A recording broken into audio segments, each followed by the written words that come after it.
ជាចុងក្រោយខ្ញុំចង់ប្រាប់ថាទោះជាពិភពលោកមានការផ្លាស់ប្ដូរប្រែប្រួលយ៉ាងណាក៏ដោយ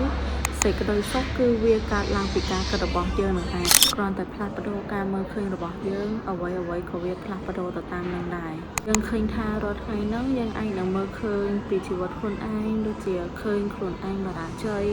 ឃើញខ្លួនឯងមានអារម្មណ៍អន់ល្អឃើញខ្លួនឯងមានអារម្មណ៍ថាអត់ចង់ទៅរៀនអត់ចង់ធ្វើការជាដើមតែបើអ្នកគ្នាយកការមើលឃើញរបស់ខ្លួនឯងហ្នឹងមកផ្លាស់ប្ដូរជាការគិតដែលវិជ្ជមានជាងមុនវានឹងធ្វើឲ្យអ្នកគ្នាកាន់តែ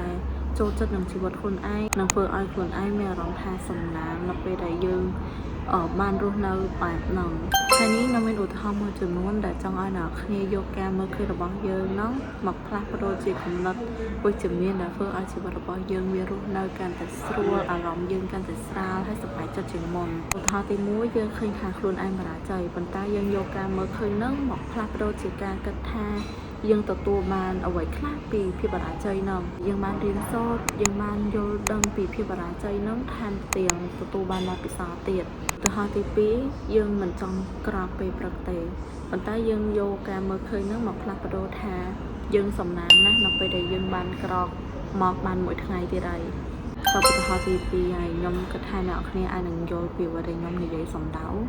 គឺខ្ញុំចង់ឲ្យអ្នកគ្នាផ្លាស់ប្ដូរគំនិតអវិជ្ជមានផ្លាស់ប្ដូរការយល់ឃើញអវិជ្ជមានរបស់យើងហ្នឹងមកផ្លាស់ប្ដូរជាការគិតវិជ្ជមានវិញដើម្បីឲ្យជីវិតរបស់អ្នកគ្នាវាកាន់តែមានអារម្មណ៍សប្បាយរីករាយជាងមុនឥឡូវយើងចូលមកឧទាហរណ៍ទី3ដែលខ្ញុំលើកឡើងថាយើងមានរឿងដែលមិនអន់មួយដែលវាកាន់មកលើជីវិតរបស់យើងណាយើងនឹងសួរខ្លួនឯងថាតើហេតុអ្វីបានជារឿងទាំងអស់នេះវាកើតមកលើយើងសុខរឿងទាំងអស់ហ្នឹងវាកើតមកលើយើងធ្វើឲ្យយើងមានអារម្មណ៍ថាអត់សប្បាយចិត្តមែនតើខ្ញុំចង់ឲ្យអ្នកគ្នាផ្លាស់ប្ដូរការមើលឃើញហ្នឹងមកផ្លាស់ប្ដូរជាការគិតថាតើយើងទទួលបានមេរៀនអ្វីខ្លះពីរឿងរ៉ាវទាំងអស់ហ្នឹងនិយាយទៅចង់ឲ្យអ្នកគ្នាគិតថារឿងរ៉ាវទាំងអស់ហ្នឹងណា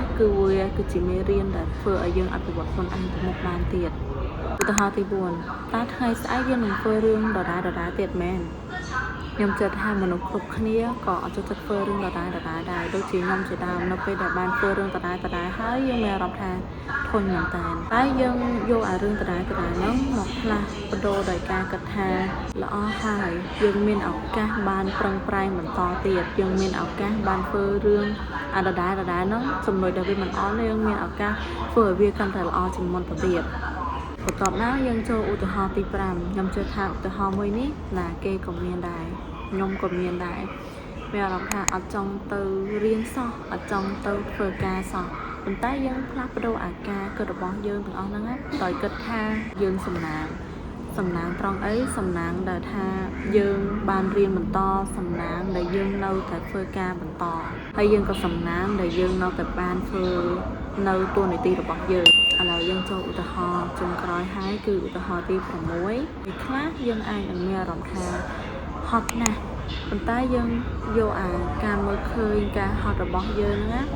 មកផ្លាស់ប្ដូរជាការគិតថាតែការហត់របស់យើងហ្នឹងវាធ្វើឲ្យយើងរឹងមាំជាងមុនវាធ្វើឲ្យយើងរឹងមាំជារៀងរាល់ថ្ងៃការគិតរបស់យើងហ្នឹងវាកាន់តែអភិវឌ្ឍឡើងហើយនេះគឺជាឧទាហរណ៍របស់ខ្ញុំដែលខ្ញុំបានលើកឡើងទី6ហើយចង់ឲ្យអ្នកគ្នាគិតវិជ្ជមានឲ្យកាន់តែច្រើនដើម្បីឲ្យជីវិតរបស់ខ្លួនឯងហ្នឹងកាន់តែមានសេចក្តីរីករាយជាងមុនពីចុងក្រោយខ្ញុំចង់ប្រាប់ថាទោះជាពិភពលោកមានការផ្លាស់ប្ដូរប្រែប្រួលយ៉ាងណាក៏ដោយសេចក្តីសុខគឺវាកើតឡើងពីការគិតរបស់យើងនឹងឯងនៅពេលដែលយើងកាន់តែគិតពីរឿងល្អសម័យពីរឿងល្អជីវិតរបស់យើងក៏មានសេចក្តីសុខបានដែរ